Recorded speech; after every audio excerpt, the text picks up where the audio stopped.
Good evening, everyone, and welcome to Companion to the Companion, episode 18. We got a great one tonight, as always, 6/22/94. Yeah, it's a winner. Can't wait to discuss it. I've got my wonderful friend Sam here to chat about it with me. Sam, how are you tonight? Yeah, I'm doing well. We are here, as you said, to discuss a Phish show. I'm just happy to be here. I hope everybody else is happy to be here. I wait to talk Phish, and I wait to talk Phish, and I try to talk Phish to people that don't love them as much as you or I do, and it's depressing. So I hope there's some listeners out there that feel this way and yell and scream at us and agree with us in vehement delight. They're lost. And I've got a lot of exciting things to talk about tonight. I really love this show. And Sam and I set ourselves up with a little project to choose out some favorite versions, and I had a wonderful time doing that as well. And I think we've got some real gems to share with you tonight. So make sure you have a pencil handy. And Sam, let's get into it. All right, Veterans Coliseum, I believe it's called. The Veterans Memorial Auditorium, in Columbus, Ohio. Okay. Again, I love to do the deep dive on the venue. It was technically dedicated in 1955 to veterans, I assume. It looks pretty drab from the outside, seems a little blah. This is the first and only show that the band ever played here. Seats about 4,000. It seems like that 93, 94, 95 period, there was a lot of venues that they didn't come back to, whereas now every year is just kind of the same places. Right. So it must have been cool, when we both started seeing the band more. I think it was right at the transition to they really just played places they were going to play for the rest of their career. But at this point, it must have been fun. Yeah. Yeah, and just you pull up to this weird gray building. Right. Yeah. And I think we're going to have a slightly different opinion on the show, even though I loved hunting the mic screws. So let's get into it. Okay, let's get into it. Okay, so pretty standard start, especially considering the shows that we've been talking about. Nothing particularly special. We got a llama opener, the high energy rocker, into a gula. We've really just had so many gulas to discuss, which I find so funny because I feel like that's one of those songs that's kind of like a rarity in my head. Although I guess it wasn't, back then. Clearly they played it all the time, but for the era that we were going to, it was certainly a rarity. But yeah, Gula and then Rift. So the classic 1, 2, 3 llama Gula Rift. Yep. What do you got to say about it? I mean, I liked it. I find this show kind of fascinating. This is released as Live Phish Volume 10. So out of when the band began really putting together their live releases, this was the 10th release of all the shows that they'd played up to that point, which I'm a little shocked by. But can you be shocked considering, 7, 8, 2000 is on that list? There's quite a few crappy shows on that. Not crappy. There were some strange choices. Yes, strange choices. Yeah. So this one was an early one, and I remember getting. I feel like we had these tapes. And again, we'll be inserting audio quality from publicly traded tapes, not the official release. So I think this one benefited a lot from the official release, and I thought the quality was great. And I was digging into set one. I thought there was really that first off the rip Trey Fishman connection in Llama. Mm-hmm.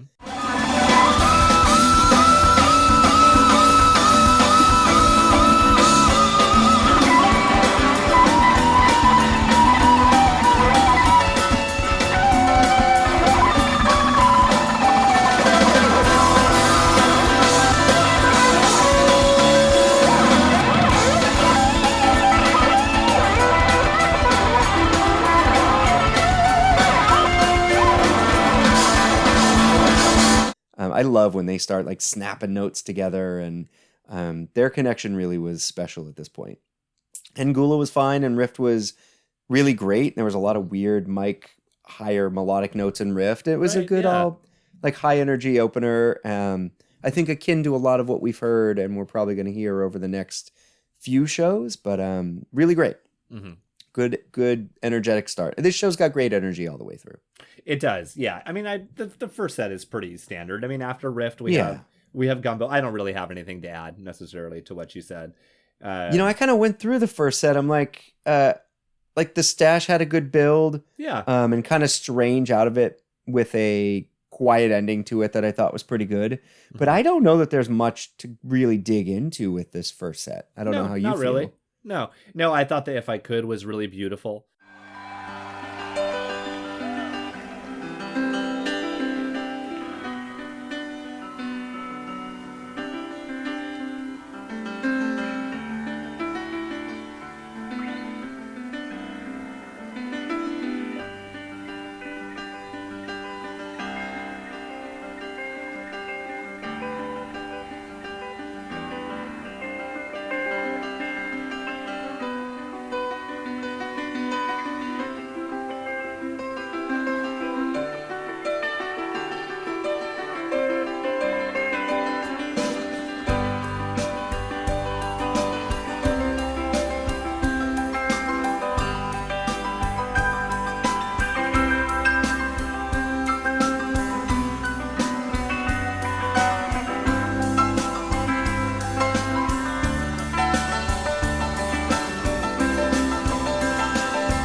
I thought that the Sentiment of Mule had a really cool, like a short, cool jam to it. And I really enjoyed it. Like, it was like one of those sets that was standard. It was really well played, high energy. Nothing to particularly write home about. Although I didn't take a lot of notes on this show, but one thing that I do remember about it is there was a lot of like mini jams, like post song jams. But I think that was primarily in the second set. Is that right?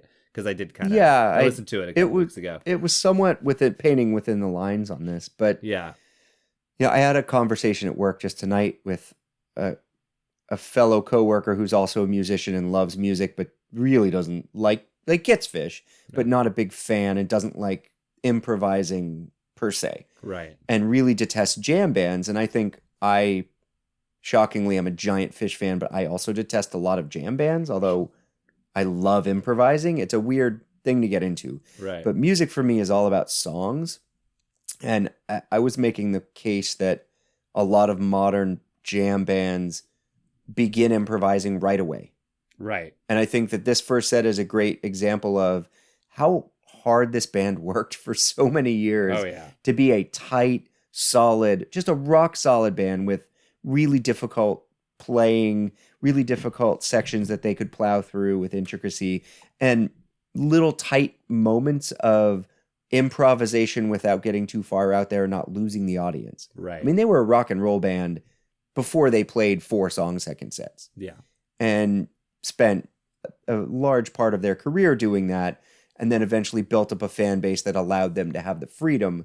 Whereas I think a lot of jam bands nowadays, they just assume that audience is there for them. Right. And I think this first set, as much as we're saying, well, we can breeze over it, I mean, God, these guys are so good. And they're earning and it. It's just, they're earning their money. I'm sure being there, it was fascinating. I mean, there were some little sloppy moments here and there, but it was just a great set of music. And, I really enjoyed it. Mm-hmm. And I don't want to brush over, I think, our first Gumbo. Right, correct. which has that old school, slow page led kind of like, like pretty way out of it. Kind of like the one on a live one around this time. Exactly. Yeah. But a different New Orleans-y vibe and feel to the band that I think is starting to enter into the Hoist era of Phish, which changes the band from where they were. For some reason, this era, I always think of Trey in the cutoff t-shirt with the like striped pants, those like brown and orange and yellow striped pants that he wore all the time. Right. And I imagine them with horns. I imagine them switching from like the best bar rock band in the world to a much more intricately designed unit where they were adding horns, they were adding new keyboard sounds, they were really trying to push the envelope, and it's just a cool time of Phish. And no big jams in the first set, but just really great playing. I enjoyed it. Yeah, and I mean, we're kind of brushing over it, but if I were to just go see a concert and it was just this first set, I'd still count it among the greatest concerts I've ever seen in my life. But I'm brushing over it really because, and I don't know what you're going to say about this second set, but I personally feel like, minus the fluff head, which is not perfect and is a little, like, it has some interesting stuff, but it's a little off. I think this set is as good as it gets. I think the Iculus alone is enough to get it on the top 100 list. And let's just dig in. So it's basically one giant Mike's sandwich. Well, at least the first half is. So it starts off with 2001, and then we go which was fun. Mike's classic song, Mike's song into Simple, and then the Simple kind of takes on a Allman Brothers Midnight Rider esque roll to it, a kind of like feel to it, like not an exact cover, but just da-na-na-na-na-na, and then that's kind of like in the same way that they might incorporate Catapult, which they do here, and they bring kind of Catapult into it. And this whole section to me is glorious. But I'd like to hear you pick on it a little bit if you feel up to it. Yeah, I think the set kind of splits in half almost. Yeah. Well, I could even say in three pieces. The 2001's a nice dust off, the dirt, get the opener out of the way. And then the set's broken into the mics. And then I think the middle section of The Man Who Stepped Into Yesterday through Fluffhead, sort of. Right. And then there's the end of this set, which, I think this has a fourth quarter lag. So I think it focuses all on parts 1 and 2. Well, I just mean My Sweet One with no mics. There's everyone shushing, and then the big ball jam. But the big ball jam is My Sweet One. Yes, it just... But I generally didn't like most of this show in the second set. Right. I'm so excited that we differ on this because this hasn't happened yet. I think there's some really great moments of playing, but I think in general it's forced at a lot of times. I think there's some really smart, I'm going to do this on top of that. But I mean, there's headphones straight from Simple Catapult, Simple Iculus, Simple. Right. Is where the book gives it all, headphones. And I agree with half of that. Right. But to me, it just felt like I would rather see them play a strong Mike's Hydrogen Weekapaw than this. And the Iculus aside, which I thought was fabulous. And there's other moments we can go, we can nitpick through this whole thing. I really had a lot of issues. Yeah. I thought there were sloppy transitions. I thought there was these weird sort of moments where, I don't think the band really connects until the Midnight Rider theme in Simple. I thought the Mike's jam was just I wrote, this is just a slop fest. And maybe that's why it doesn't get the headphones and the Mike's opener. Yeah. I don't even think of it really starting until the Simple for the most part. Yeah. And I thought Simple Catapult, Simple, Iculus, Simple, like that stretch there calling the best part, I thought was very good. Yeah. But I don't understand why it vaulted to the level of top 100. And I do have a deep remembrance of the Simple that's between the Catapult and the Iculus where it's almost a cappella. Yeah. I feel like this might have been one of the first ever Simples I heard. Uh-huh. Like being a new Phish fan at this time, Simple was brand new. Yeah, it was, and they weren't new. quite integrating it into the show the way it is now. Right. And I think this may have been one of the first tapes I ever heard Simple on. Uh-huh. And again, we mentioned Ryan a lot on this. He'll join us at some point here. But I remember listening to it with him, and we're like, "What is this new song? This is like a weird, like a kung chant almost in the middle of a song." Totally.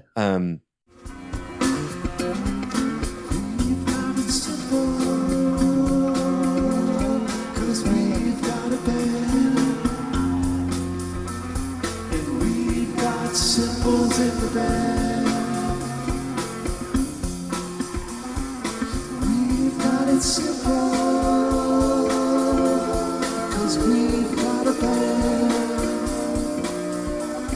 And we've got simples in the band. Life is a band without simples.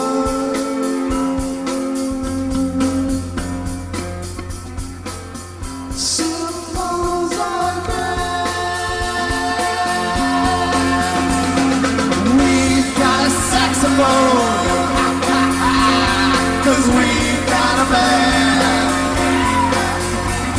and we've got saxophone in the band. We've got a saxophone, cause we've got a band, and we've got saxophone in the band.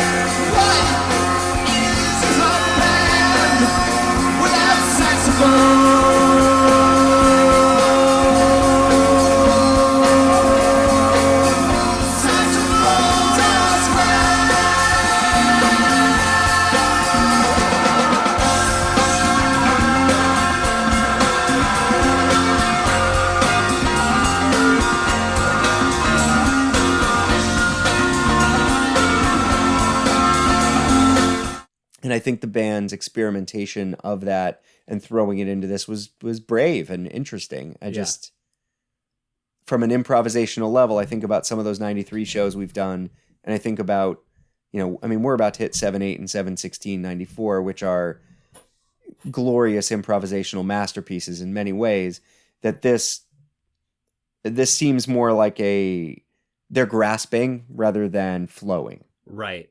I guess. Yeah. Even though there's moments. Yeah, I don't particularly disagree with anything you're saying. I guess I would say this is one of those jams where it's not so much about what happens in the jam, or not so much about the technicalities of what they're doing or how well they pull it off, but it's about how this jam makes me feel. And it just makes me feel so much joy. It makes me feel so happy. There's something that, to me, that comes through in this music, and the playfulness, and in the sloppiness is part of it, that is that sort of goofy side of Phish. But to me, it's not them just being goofy. It is pure hose. And when I say the hose, I'm just going to use the Iculus as an example, because one of the things that I love about the Simple, first of all, is that it's almost kind of like a deconstructed Simple. It's like we get 3 different sections of it. One of them's a cappella, one of them's like kind of with this Allman Brothers sort of deal, and then there's the third part that's a little bit more traditional. And I like that they're kind of taking this new song and they're kind of exploring what it could do in this sort of short amount of time. And then just the silliness of them saying, imagine yourself standing on top of a skyscraper. And then they just create this picture with words. And then they start painting with words. And this is something that they don't do a lot. But I imagine myself on a skyscraper. I imagine like they're doing like the Gamehenge thing where you're kind of like looking down. And it's so surreal. And then you start getting into Iculus. And there's their attitude, this sort of like shit starting, like, you had better read the book. And it's just a side of their sense of humor that rarely comes out. Other bands don't show you this side of them. And though Phish shows you humor, they're showing like, I feel like I listen to this jam and I feel like I'm with them joking on the bus. I don't know why that is. You might be standing up on top of skyscrapers. You might be standing on top of a skyscraper. You might be playing the saxophone. You might be playing bebop. You might be playing your cymbal. Any of those times that you're playing your cymbal, you're playing bebop, you're standing on top of your skyscraper. There's one thing I think everybody should remember.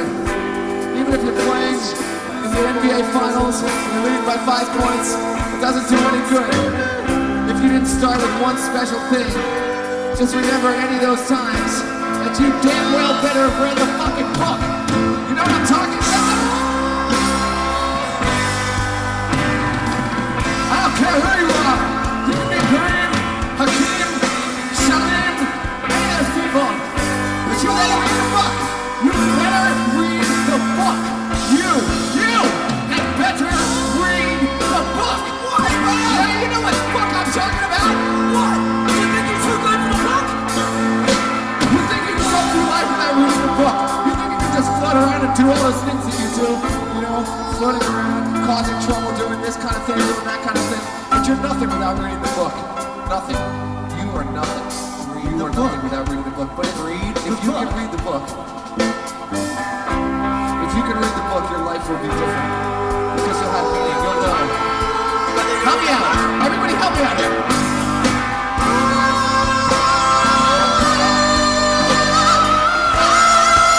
You gotta read the book! Read the book! Read it! You know who wrote the book? You know, it wasn't just any old person that wrote that book. But you're probably gonna read. When you read, you will understand the deep underlying meaning. How you can save your life. Save your life. Save your life. Save it. You might think that your life is okay. You might think that everything is fine. But you're wrong. You are wrong. You're all wrong. Until you have to save your life. Read it. Read it. Read it. Read it. Read the book and save your life. Save your life. Save the book and save your life. Save your life. Read the book. Save your life. Read it. Read it. Read the book. Because the book is written by the great. The knowledge of molecules. Yeah, but you're not old enough to ridiculous. It's But- raw and Yeah. and naked, and the save your life screams and the falsetto screaming and that like crazy bass line after it that's like Yeah. high and strange. Yeah, it's uninhibited in every way, which they are a silly but also measured band. And I mean, Yeah. this does walk the line of comedy in some ways, but very serious Yeah. comedy. Can we say like Bill Hicks at his deepest kind of attitude, where like they're trying to be almost spiritual and unique and weaving stuff together, but it's also funny at the same time. Right. Yeah. Yeah. I mean, Yeah. maybe this show is hindered by time for me. Uh-huh. Whereas I remember this show being a classic, and I remember listening to it years ago, and I haven't listened to it in a long time because I don't know if it ages as well. Yeah, it's very similar to 22093, and I feel like this is the last time we kind of talked about this. Is it's like Yes, it's yes, musically absolutely. not as interesting. It's a little off, but it's showing us a humanity that I find endlessly entertaining and just heartwarming. And I think when I think about Phish, like I think about Fishman under the beat saying, "Well, you think you're too good for the book?" Like it like just comes right to the top of my head because it just makes me smile, makes my heart smile so much. I guess I hear what you're saying, but I just feel like this is one of those those happy Phish jams that just represents the silly early days and is very representative of that. And I'm sure I have a nostalgia tie into it. Like I think I mentioned last week that it had like an antidepressive kind of characteristic for me. And I used to, like, if I would be down driving to work, I would throw on this show, or that section in particular, that sort of like the simple Through the Weekapaw, and it would just it carry me through the shift. It would just fill me with the goods. Well, this is my question. So I think we can agree that the Midnight Rider theme through the Iculus is really interesting. Yes. And being such an early period of Simple, very interesting. And this isn't that much music if you really take it from the top. No, of the just show a few minutes. Yeah. And then the Simple Mike's Hydrogen Weekapaw.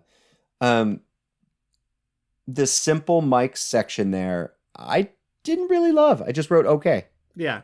And maybe like I didn't deeply dive into it. Like this has been a disjointed week, and maybe I didn't put the effort in I should have. Right. But I just found it to be okay. Right. And I don't know if it was time and place. I don't know if it was that when I listen to Phish, I'm like, I listen to too much really good Phish. Right. But I did really enjoy the Weekapaw, and then I think in The Man Who Stepped Into Yesterday, there was some really incredible stuff happening. Yeah. They get really quiet, and there's these gorgeous, like, gentle, dexterous moments.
And the Weekapaw had a very, very, very cool, short, tight top of the jam that I thought was great. Yeah. Yeah. But then you get that interesting Man Who Stepped Into Yesterday of Inu Malkano, and then that goes into your favorite Digital Delay Loop jam. And it was a little bit... Same again, yeah. It was great. it was a little bit different. Like this one was a touch different. It was a little bit shorter. Yeah. But yeah, super cool. And then the Fluffhead, yeah. Yeah. It's okay. Yeah. Well, before we get into fourth quarter, we tasked ourselves with a big task, which I'm sure, funnily enough, we ended up with similar choices. But our top threes this week was we wanted to make a list of top three Mike's sandwiches. Yeah. So, Mike's Hydrogen Weekapaw, I guess, is a Mike's Groove. And then a Mike's Sandwich is where there's Mike's on one end and Weekapaw on the other end, and there can be an innumerable amount of material in between.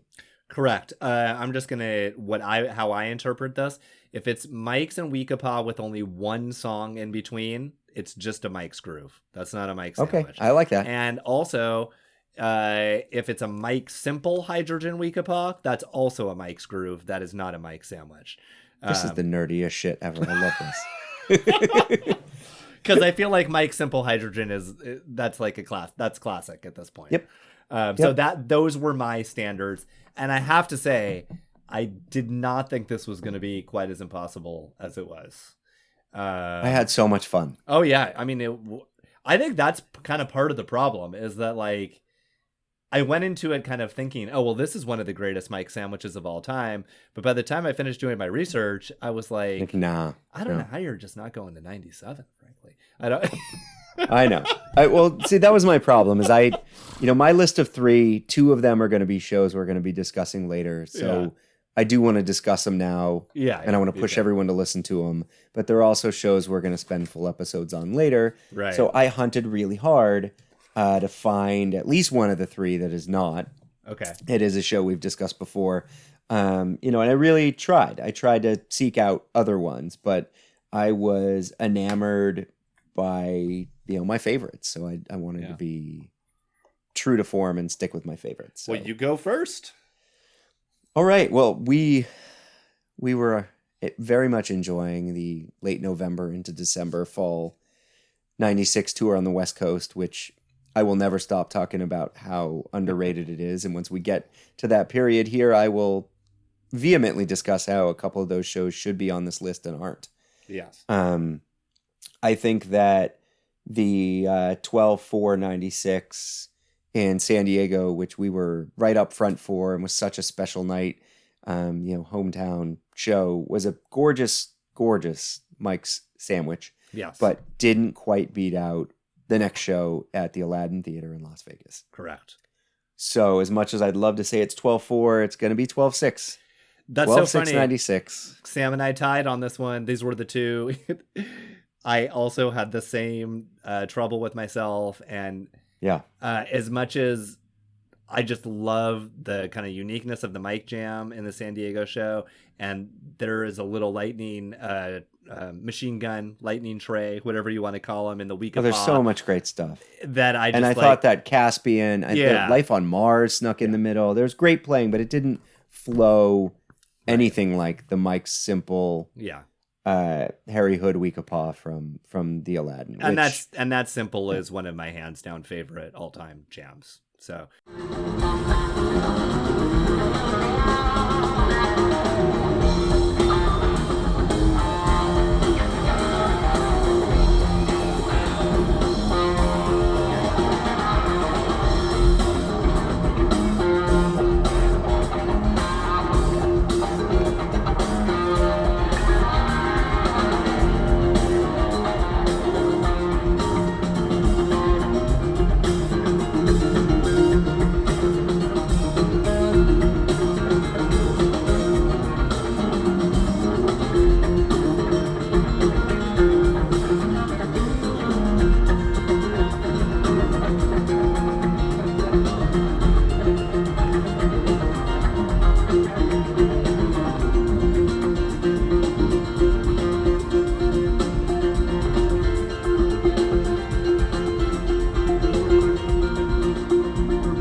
It's so different, and we're talking simples now. This was simple, much more mature. Oh yeah, but also still exploring. Yeah, and it was just as a piece of music, one singular piece of music, which I think a Mike sandwich really should be a singular piece of music without a lot of stopping.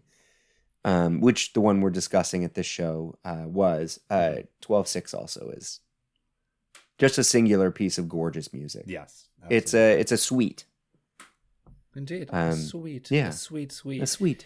Well, you brought up 96, but I just think real quick, I just want to rewind a little bit and say, look, I didn't choose any 95s. And I just want to say, hey, 95 was like the best year for mics. I'm not saying it isn't. It was. 95 was the best year for mics. But they did all those like Mike's Weekapaws or a Mike single song Weekapaw. There just aren't a lot of Mike sandwiches.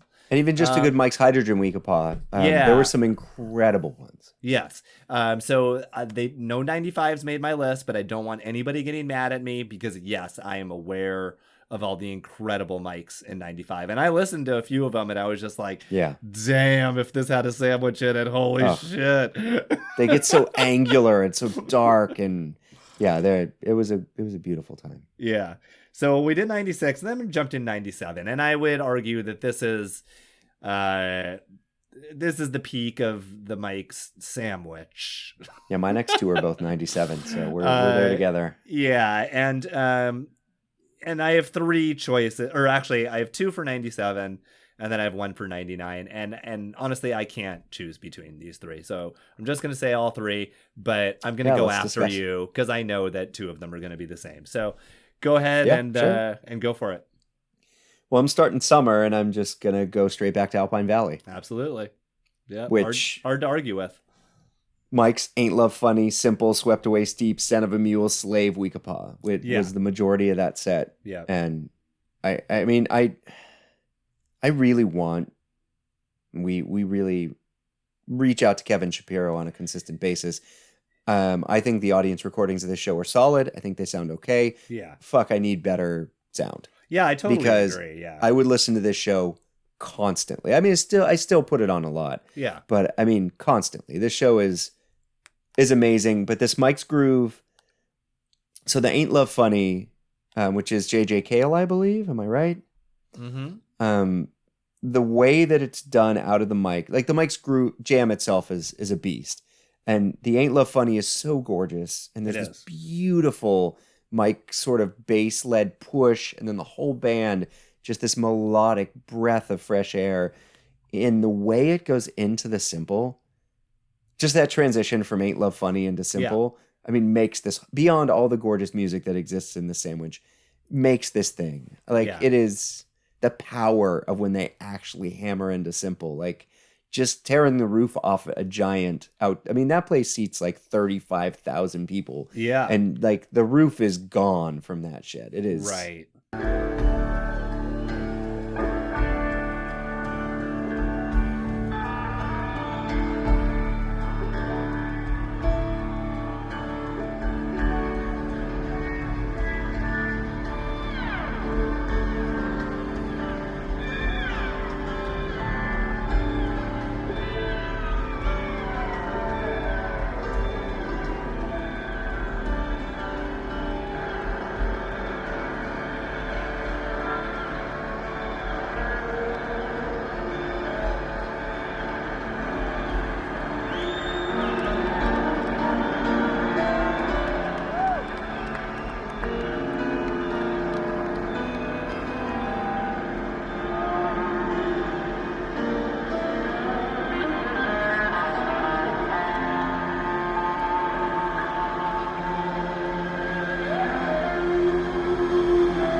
especially in those days. Like people didn't know what Ain't Love Funny was. It was probably like 4 dudes in the audience that knew what was happening. I had no idea. And everybody else was like, this is really pretty. Is this a new original? What is this? Yeah.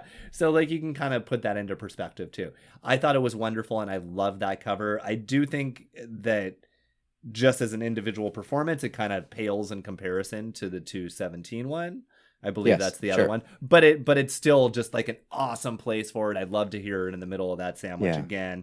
And I mean, this is basically like a whole set kind of deal. It's close. And it's definitely that Scent of a Mule was pure visual theater too. Right. Like laying on the backs, doing the bicycle kicks. Right. And the Slave was monstrous and the Weekapaw was so good. Like it's a suite of music again that is just perfectly played. Really good. And at that time, well, I mean, I guess they did Swept Away Steep a bit in 96. But I remember like in 97, 98, 99 getting pretty jazzed about something like a Swept Away Steep. Yeah, it was definitely not as common. As common. That's pretty cool. And I think that this Mike's Groove is kind of cool because it's one of these... The Mike's Groove that we're going to choose after this one, I'm sure, is a little bit more of a piece where it all kind of flows together and you kind of like feel like it's kind of one piece of music, you know, in a way. Sure. Where this one is kind of, it's much more disjointed, but you feel like you've just gone on like this crazy adventure. By the time the set ends, you're just kind of like, wow, what did I just experience? And I agree with you completely. And I thought about it multiple times where I was just like, wait, why is this show not an official release? Because I think went, I feel like it's this and Shoreline are the two, for me, the 297 summer shows. I find it more, and maybe it was my experience, it's a long, big psychedelic journey. Yes, exactly. And it goes a lot of places, whereas, again, we're both hinting at the same show we'll be discussing next. But that show, I think, does a lot of what this show does, just in a slightly tighter package. Yeah. But great. Really, really, the same, so many styles and so many avenues, and just really a band stretching out. And, you know, we're going to spend a lot of time in 97 on this podcast. I'd say half the podcast is probably in that stretch. And we're working our way to that. And it feels fun now because I'm so immersed in 94 Phish too. Right. When we do these little asides and we jump out of it, I'm excited about the future. Well, it's kind of cool to think about how like these Mike's sandwiches that we're talking about, and then the one that's in this show, is that they're all just so different. They're all such different types of psychedelic journeys in a way. And it's kind of cool to see how they progressed over the years. So 8/9/97, check. And then finally 12/2/97, Cora Estates, Philadelphia. We can't, again, we're going to be on this eventually, but this one put me on my ass. This might be the best. I remember like, because we had this back in 97, and I listened to it once or twice and thought, I'd forgotten this one. Yeah, and I thought, this is really cool, but it's kind of crappy, a lot of digi noise or whatever. And then about like 10 or 15 years ago, I read somebody was like writing about how this is the one. And I thought, no way, it can't be that good. Yeah. And I went and I put it on, and when it was over, I was like, oh my, yes, that was maybe a career I was highlight. Enraptured. It was. And we can't spend too much time because a few months. Okay. Maybe next year we'll be discussing this one. Yeah. So we don't even have to talk about it, but yeah. It is something else. Yeah.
oxygen for the guy who's turning blue. But ask me, and I'll do anything for you. Whenever I think of you, it only makes me feel sad. Whenever I think of you, the best friend I ever had, before I gave it all for nothing. Well, I lied and I cheated, and it made me feel bad. Made me feel guilty for not being true, or the months I spent trying for a way to explain. In the end, all I could do was turn my head in shame. Whenever I think of you, oh darling, it makes me feel sad. 'Cause you deserve better, and once I was it, somehow my good intentions just got up and did. So I can't spare a moment on the dog-faced boy. I won't lend another hand to the one girl of Hanoi. Don't deplete my oxygen for the guy who's turning blue. But ask me, and I'll do anything for you.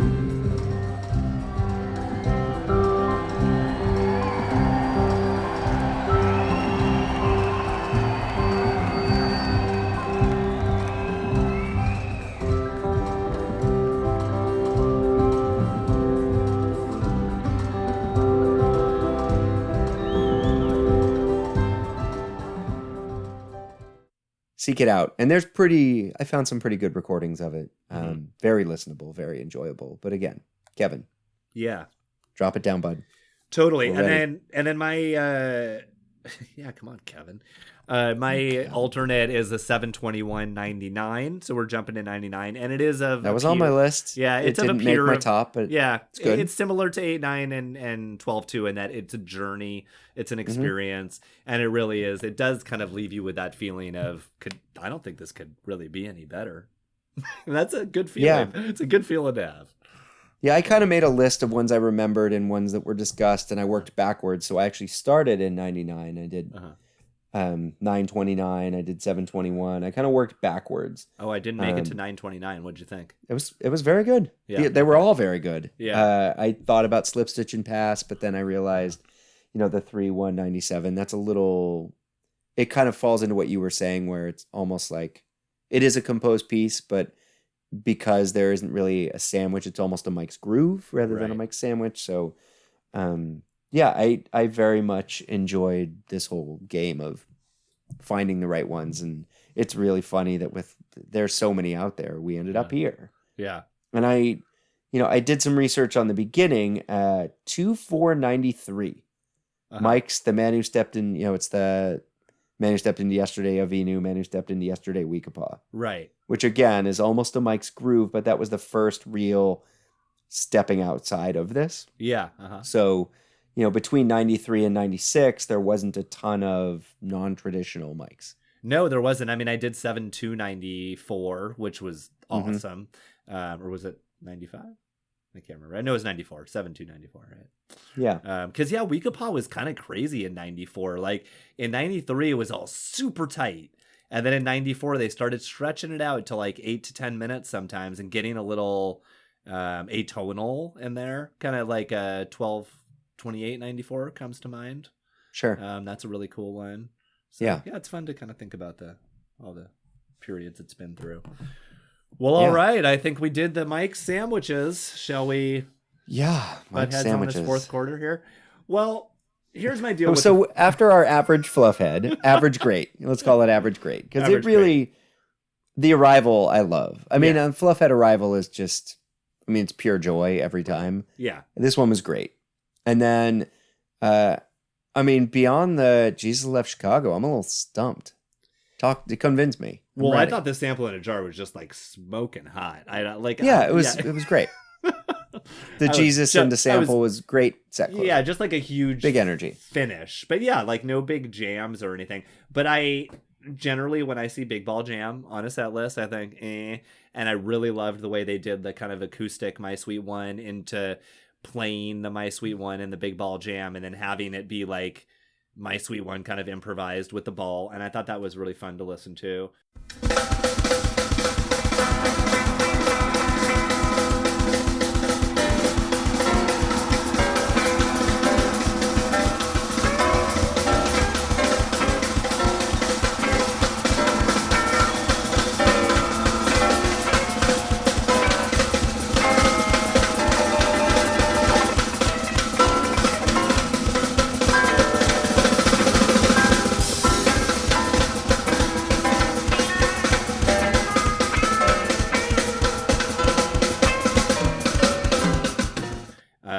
The Jesus Left Chicago had like a really great, I mean, it's always great. It really is always great.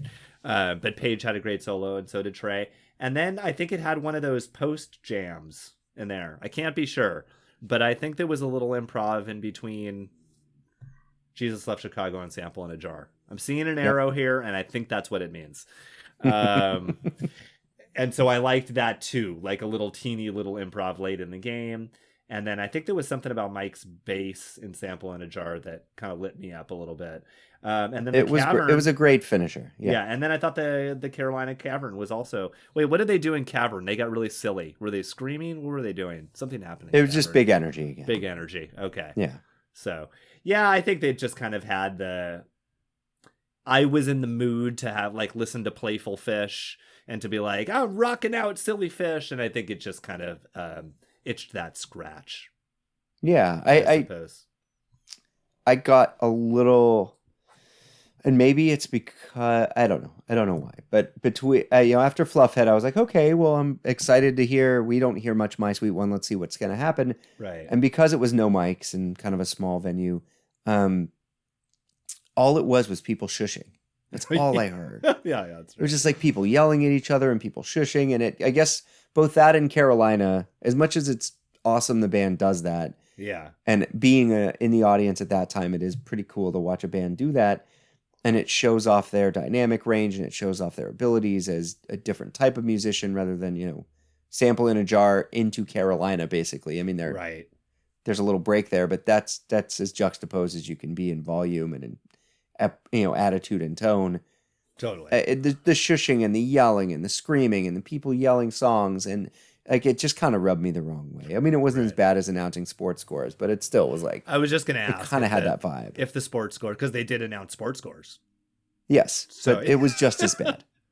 That kind of stuff where I'm like, it just pulls me out of it. Yeah. If we're discussing about having a deep, long musical experience, like what we just discussed with 8-9-97 and 12-2-97 with those mics, like this, and not every show can be that, but like if you're going to pull me out with sports scores and like weird screaming about like, play, rah, rah, rah, and shut up. And come on. Like there's just an aggression to human nature that bothers me in the audience through some of that. That's true. I mean, I can't argue with that. Yeah, no, you're right. But he did save the sports scores for the very end, for the most part, right? He did a little bit during the Simple, right, and then he saved it for the very last thing of the Cavern. Well, I'm looking at Fishnet, and so this show gets a 4.64. Oh no, okay. So 618 gets a 4.64, and then this show gets a 4.63. Are they that close? I don't think they're that close. I mean, I definitely think this show should be on the top 100, but I don't think it's that close to 618. Yeah, see, I don't know. I'd bump this one, but that's me. You'd bump it? Okay. Ooh. I don't know what for. Yeah. I don't know what for. Yeah. Can it's I going say on the alternate list, people? Bump it for 11, 30, 96, which I'm going to bump everything for that. But, like, I if it's this time period, I think it is one of the better shows of this run, which is amazing. Yeah. Did you listen to the filler? No, I didn't. That was on... Brett. Yeah, it's the Demand Antelope from 624. I've heard it before. 94. Yeah. Which is not as good an all-around show, but that was that was pretty spectacular. I do remember that Antelope. Yeah. I feel like if they were to grab just this mics and put it Like if this mic stood alone. Right. I don't even know that would make it, only because I thought the mics on both ends kind of was just okay at best. Right. It's all the meat. How can you have a sandwich with no bread? Sam, imagine yourself standing on top of a skyscraper. How can you have a sandwich with no bread? you can't. No, I love all the meat. Yeah. I love all the meat, but there isn't a lot of bread. Right. Yeah. That's my only real qualm here is, for everything else, it's great music, and we're nitpicking silly stuff here. Yeah. But if this is a band that's played thousands and thousands of shows and you're trying to make a small list, I think you and I don't take lists lightly. No, we don't. Depending on who made the list. But yeah, I mean, every day I see somebody post some jam and I go and listen to it, and sometimes it's great and sometimes it's not so great, and sometimes the same person gets it right, and other times I'm like, what were you thinking today? Something funny I listened to the other day from Steve Silberman was a Let It Grow from 1983. He tweeted, he's like, I normally don't care for 1983, but I listened to this Let It Grow, and it was phenomenal. And it was. I listened to it and I was like, God damn, that was great. And I just felt so grateful, because when am I ever going to go listen to 83 Dead shows, Yeah, it was one of those things where people always talked about that being a really special year, but I don't know. I haven't. No, not a special Life is year. long and short at the same time, and I don't know that I can dig into Who all are these stuff. people? 83? No, supposedly 81, there was some 82. 83 stuff happening. Okay. I don't know. Talk to Danny Beers. Supposedly There's some 83 stuff. This was like one of those jams where you listen to it and you're like, okay, so they were doing Speed this year, because this Let It Grow but isn't that's no, it's fine. Some of that stuff's really cool. I'm not judging. I was just saying this Let It Grow is like 3 times Speed. I like it. It was 4. I'm old, and if amphetamines were just 426. over the counter, and everyone's doing amphetamines over the counter, and I get a job where it's like, well, I got a couple hours a night where I got to be ready to go every 2 days. Yeah, maybe. I mean, you can drink coffee, right? You're doing it. Yeah, I mean, that's stasis for me. I'm a mess. Stasis. Okay, well, any where are we at? Recommendations. What's been going on with us? 622. Thank you. That was good. Yeah, I enjoyed all of that, and June '94 is fun. Recommendations. All I'm gonna do is want to talk about television. Oh, okay. It's sad. Let's talk about television. That's where I'm at. Yeah. We're one episode away from the last episode of The Righteous Gemstones, season 2. Yep. Which has been still a couple behind. Some of the best. Yeah. Best television I've seen in a really long time. Yeah, we're 3 in. It's been awesome. Yeah. Yeah, it never lets up. Yeah. Sometimes we'll watch it trying to say, well, look, it's late. Let's watch something kind of lighthearted. It's never lighthearted. It's heavy. Right. And it's really matured into Danny McBride is really coming into his own with this, and I'm impressed. So is Eric Character Andre. development. And then I just last night watched the first season 2, episode 1 of Painting with John, which I know you haven't watched, but it's going to be a different season, and I'm really excited. Cool. It's makes gonna be me a different season. Okay. Well, same but different, and I'm inspired. I mean, I'm not a painter. I'm an enjoyer of the visual arts, but I don't paint myself. I wish I could. Well, I take that back. I could, but I wish that was a trajectory I took in my life, like you've taken. And sometimes I watch a show like that, and I'm able to, again, non-Philistines unite. Yeah. I'm able to watch and get very, very deep into what he's achieving and doing beyond his painting, but how he discusses painting and just how he tells stories in his life that are improvisational and weaves them through painting, through storytelling, into this very unique music that he's also composing. Yeah.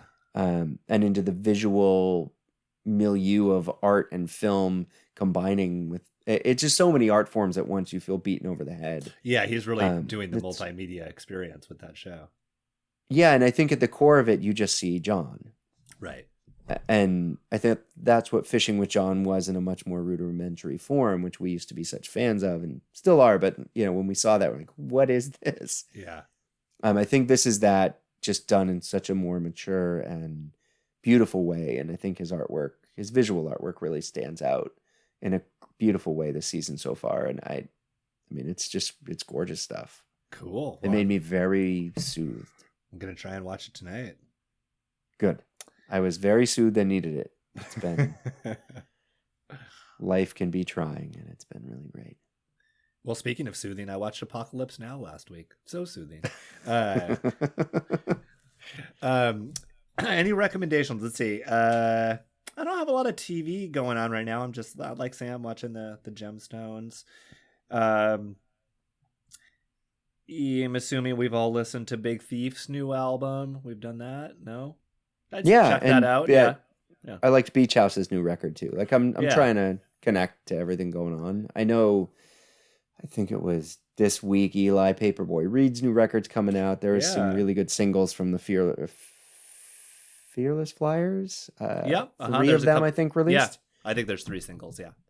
That 3 bassist track was great. Like there's some stuff on its way. I'm just waiting for full albums. But cool. Yeah. Well, I think that's about it. Well, I liked what you sent me today too. I listened to the Lalo Schifrin record. Yeah, it's super. Yeah, that was fun. Lalo Schifrin, Black Widow. Yeah, it is really fun. It's like kind of like cheesy jazz, but like really 70s out, very virtuoso. Love Lalo Schifrin, Ennio Morricone, David Shire. Any of those dudes, go grab some of their 70s albums, and you'll be very pleased. If I could have a lot of money, I would buy so much equipment. Like I want a Fender Rhodes. I want like all that vintage gear, and I would just sit by myself and just make soundtrack music all day. Yeah.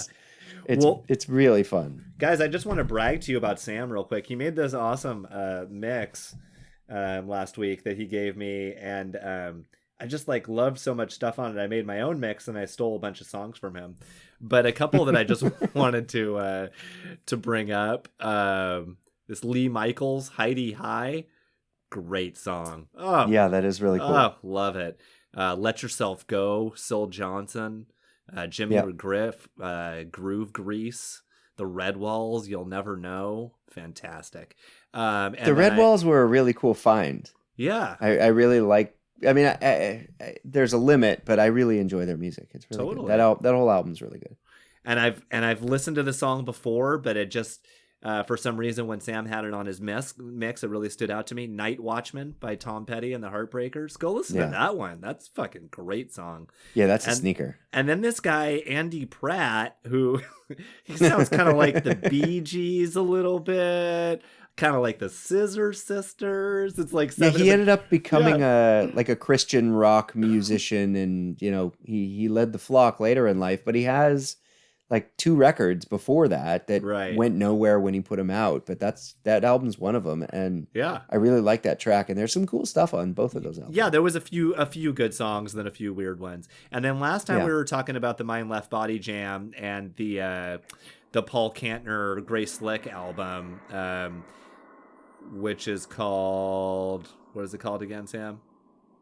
Why can I not think of it? I have my notes in front of me from last week, so this is going to work out just fine. Anyway, I thought the first song on that album and the last song on that album were great. So I know Sketches of China was the last song, and the first one was something about religion, but both real catchy. Yeah. Definitely recommend those. Something about this Duke of something, Noble, something. Yeah. Oh, yeah, Baron von Tolbooth. Yeah. Tolbooth. There it is, guys. Baron von Tolbooth. Yes. What else? The Olympians, Sagittarius by Moonlight. Spectacular. Yeah, the whole Olympians record, too. It's and super then this song, soothing. Kevin Ayers, who was in the Soft Machine, so like English psychedelic, ends up making this album that's kind of like soul. Like kind of like 70s American soul.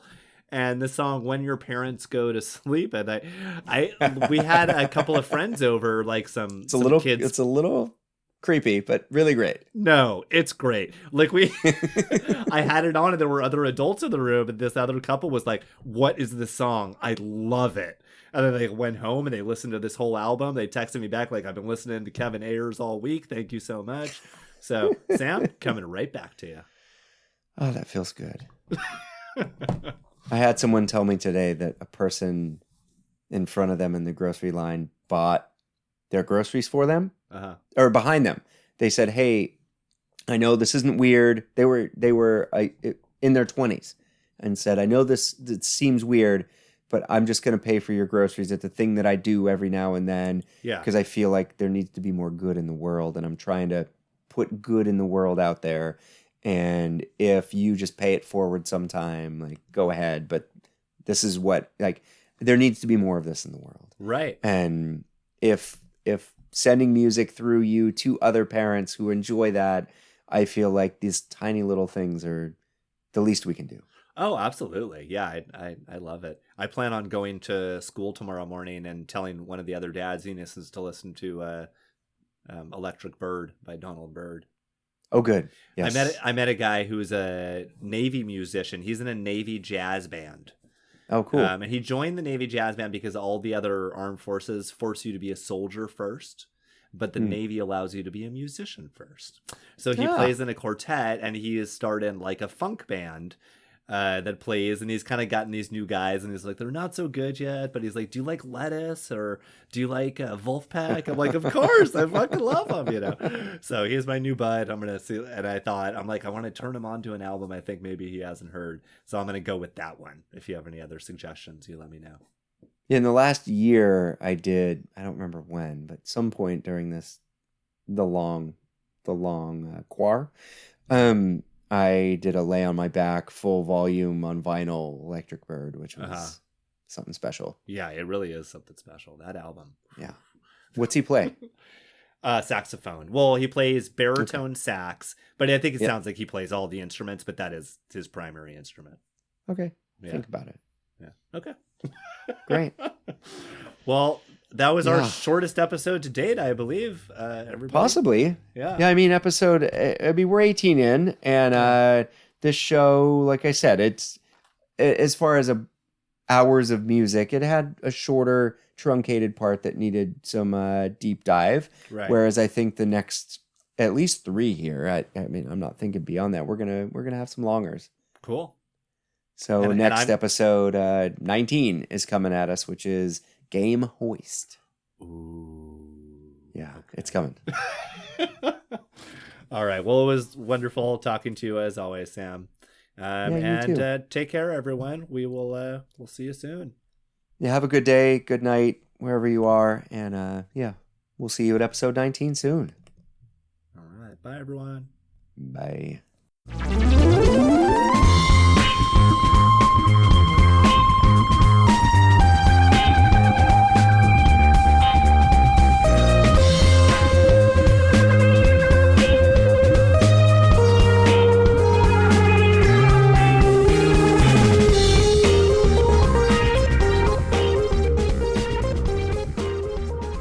Hello there, friends, and thank you for listening. If you have any questions, comments, concerns, or would like to reach out to Ian and I about anything at all, you can find us at companion2thecompanion@gmail.com.